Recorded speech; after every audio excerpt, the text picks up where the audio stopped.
After taking a pretty big pummeling not last night, but the night before, Ukraine had a pretty good night last night. It is Sunday, December 14th, 2025, and here's what's been happening.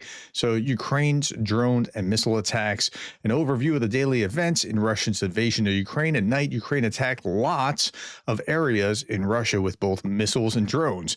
Several places were subject to explosions. Okay, so that doesn't tell us much. But this tells us more.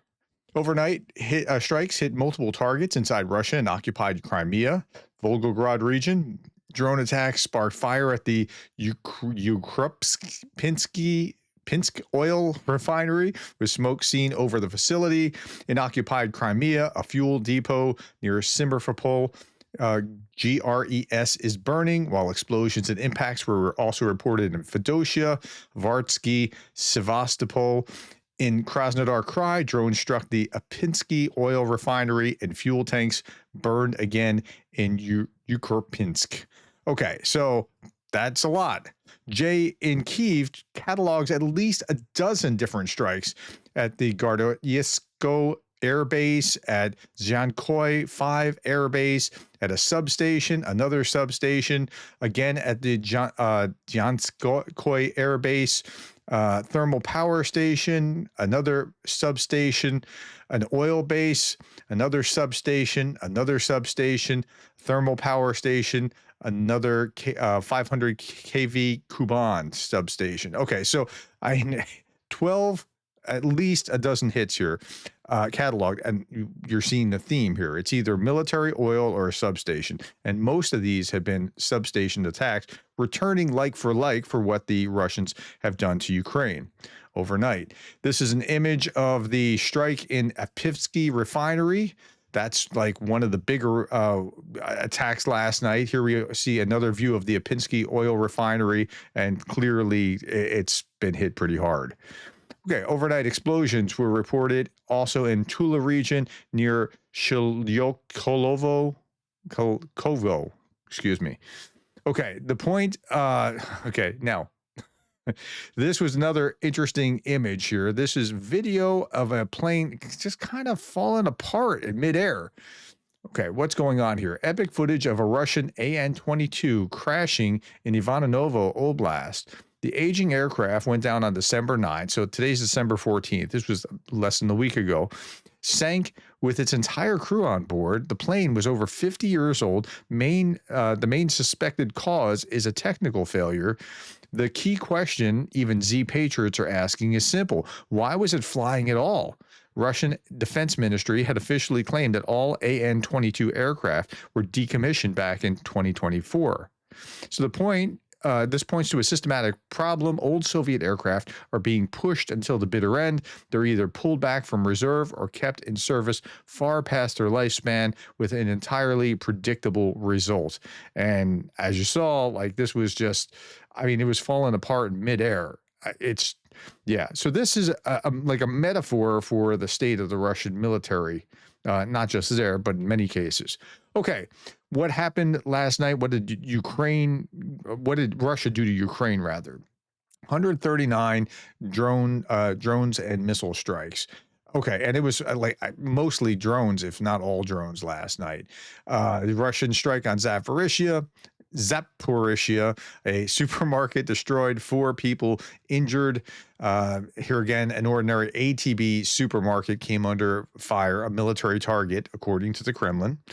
Odessa region, energy, transport, industrial, civilian infrastructure facilities were damaged, no casualties. Kherson, Russian forces attacked the territory of healthcare facility with a drone. 2 people injured, a 58-year-old woman and a 62-year-old man. Dnipropetrovsk region, a food service establishment was damaged. Sumy, a Russian drone hit a residential building. Okay, so again, same kind of stuff, but a lot less here with 139 than what we saw just the other night. 2 nights ago, there were 495 strikes. Now, this wasn't one of the highest, but it was top 12. Let me show you this. Let me zoom out a little bit. Well, let me see if I can zoom in here. Okay, so if we're looking at this, this is within, and again, the top 25 strikes are all in 2025. Here's probably the highest one. Here's 2 and 3 and 4 is out of the screenshot here. 5, 6, 7, 8, 9, 10, 11, 12, 13, 13, 14, 15, maybe about 15th or 16th. So it's in the top 20, whatever it was. It was pretty, yeah. So it did a lot of damage. Since yesterday, all our services have been working to restore electricity and heating, water supply to the regions following Russian strikes on energy infrastructure. The situation remains difficult. Hundreds of thousands of families are still without electricity in Mykolaiv, Odessa, Kherson, Chernihiv, Donetsk, Sumy, Dnipro regions. My guess is, and this is just my speculation, that a lot of going after the thermal power plants and other energy is as return for what was just happening in Ukraine the night before last. The night before last, Romanian fighter jets were kind enough to escort a Russian Shahed drone through its territory for 50 minutes until it made its way back into Ukraine to murder people. So that's what NATO jets were doing, was escorting a Russian Shahed, not shooting it down, just escorting it back into Ukraine so it could go and do whatever damage it was going to do. Battlefield was weird last night after 1,400 and change, and then 1,400 and then 1,300. Now, last night was just 710 Russian casualties. Weird. 1 tank, 7 armored combat vehicles, 9 artillery systems, 81 vehicles and fuel tanks. Well, the vehicles and fuel tanks are still reasonably high. 710 is crazy low. It's probably the lowest it's been for many months. Ukraine's forces continue to advance within or near Kupiansk, and more details have emerged about the counteroffensive effort. This is an image of the pipeline that the Russian forces were using to secretly infiltrate toward Kupiansk. Approximately 3 tons of explosives were used in the operation. I paused this here so that you could see mid-blowing up of what it was. I'm not going to show the video, but yeah, you can get a sense of where that was just given that spike. Ukraine faces up to 300 daily combat clashes, according to the commander-in-chief. That's an average. That was posted yesterday. Okay, so you can, today is the 14th. You can see that this was posted on the 13th. How many combat clashes were there yesterday? 154 combat engagements. And again, that makes sense with the 710 casualties. So a lot lower combat clashes last night or day over day. Sersky also said that Russian manuals call for 1.5 to 3 kilometers per day. That's a breakthrough. If the Russians gain 1.5 kilometers to 3 kilometers, that's like, let's say a mile. If you're an American, if they can gain a mile's worth of ground, that is a breakthrough. Okay, now Russian troops actually move 1.5 to 4.5 kilometers per month. So that helps you understand the pace at which the Russians are grinding their way through things. It's really slow. They're taking a lot of casualties to do it. Their drone operators have discovered a hangar full of Russian armored vehicles, and yeah, the video is just showing quite a score here in what they have located and then destroyed. Okay, as you know, Zelensky was in Kupiansk the other day. Here's the image of this. Geolocation confirmed that President Zelensky was in Kupiansk, standing a bit under 2.6 kilometers from the city center, well within a range of a drone or mortar or artillery. A reminder that on November 20th, Gerasimov claimed Kupiansk had been taken, statement that Putin repeated on the 21st. Okay, and so here's the sign, and then here's what the sign was, right? I'm showing you that for a reason. Okay, Zelensky was operating within striking distance of Russian positions in Kupiansk. Geolocation places the president roughly 1.15 kilometers from Russian lines. So he was 2-point-something kilometers from city center. Let's see what it was, 2.6 kilometers from city center and 1.15 kilometers from Russian lines, about 500 meters from the gray zone, underscoring the contrast between battlefield presence and what the Kremlin says. Now, I saw this and I thought, oh, this is interesting. And An image of Zelensky on the day before yesterday at the entrance to Kupiansk. This is what heroism is. This is what Ukrainians mean when they say Heroyam Slava. I got to give the guy credit. That is some significant physical courage. Of course, the reply to that was from Scott Ritter, who said this: Zelensky at Kupiansk is one of the greatest psychological operations imaginable. I was thinking, wow, Scott, really? And then he went on. He sacrificed thousands of men for a photo op that his compliant minions in the West, yes, you, then turned into a viral meme seeking to resurrect the new Churchill narrative that is used to rally a flagging Europe into sacrificing its treasure to sustain someone who is little more than a cocaine-addicted comedian whose career has taken a tragic turn. 40 days from now, when the families of the fallen Ukrainian soldiers finalize their mourning and Russia's continued to advance, you should reflect on the cruelty of your actions. Okay, so which happened? Is it this or is it that? I mean, for my money, I already told you where my position is, but wow. Okay, what a weird way of looking at it. Okay, in my okay. This is Andrew Perpetua talking about laughing my blank off. The Russians hit the sign, the Kupiansk sign, and that's why I was showing you this just a little bit ago, with a drone. And then, while showing the sign on the ground, tried to say that the sign isn't there anymore and that this means that Zelensky lied. You have to fall on your head 1,000 times to have Russian propaganda work on you, he comments.